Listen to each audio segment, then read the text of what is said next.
Alright, everyone. So now I'm going to do a thing for the whole month of October, 31 days of watching horror movies. Every single day in October I'm going to watch a new horror movie I've not seen before.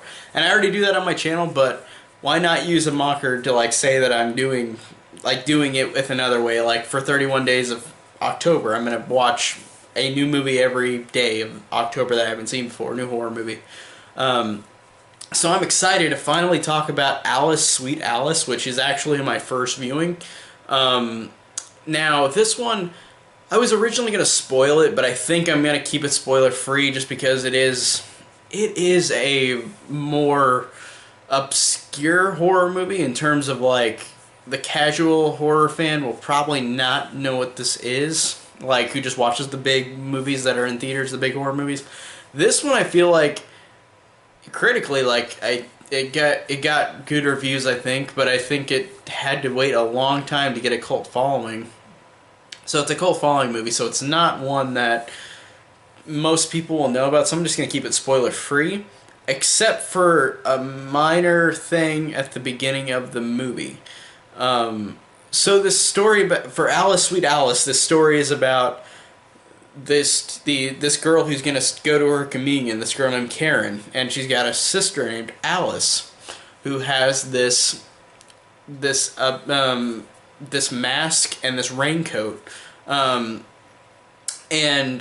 you see her wear this mask and the raincoat at the beginning of the movie, and then Karen gets killed at her communion, and they're trying to figure out, is it Alice who did it, or is it somebody else who did it? Who did it? And that's all I'm going to spoil about this movie, because this movie is really, really damn good.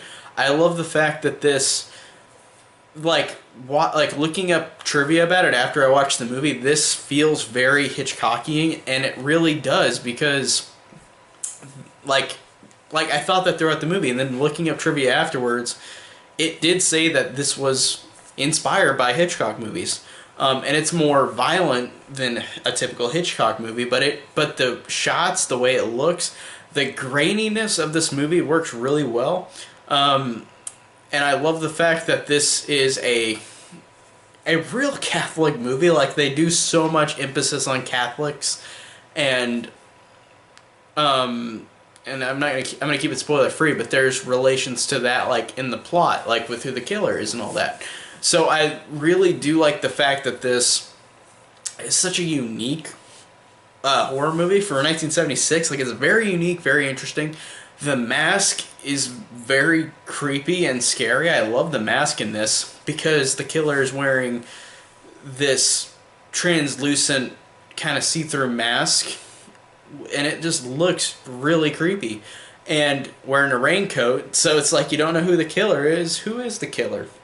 It's kind of a whodunit in a way, and I love the fact that this movie does a great job with my expectations, where I didn't, and I should have expected this from this type of movie, who's the killer, what's gonna happen, I loved how it kept keeping me guessing, it kept being interesting throughout, this does a good job of not giving you what a basic, slasher, it does a good job of giving a very good mystery to it. The mystery to it is really, really fascinating.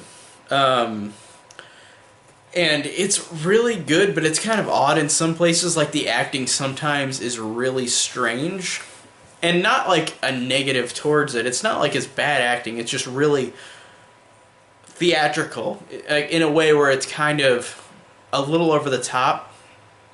So, but it's still great though, and I feel like that acting does give it its own charm. It's not bad acting. It's just kind of over the top.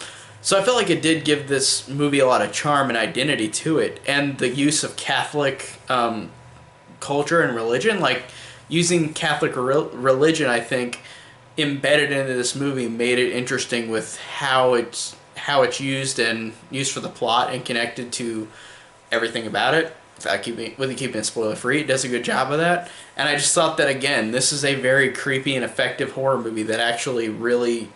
I can see why it's considered a fantastic horror movie. I can see why it's one of the best.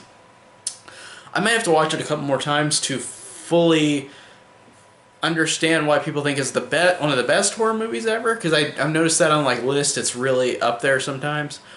But it's not bad at all. It's a great horror movie. It's just not my absolute favorite for my first viewing. But again, I'll rewatch it one day and maybe see if I feel any different.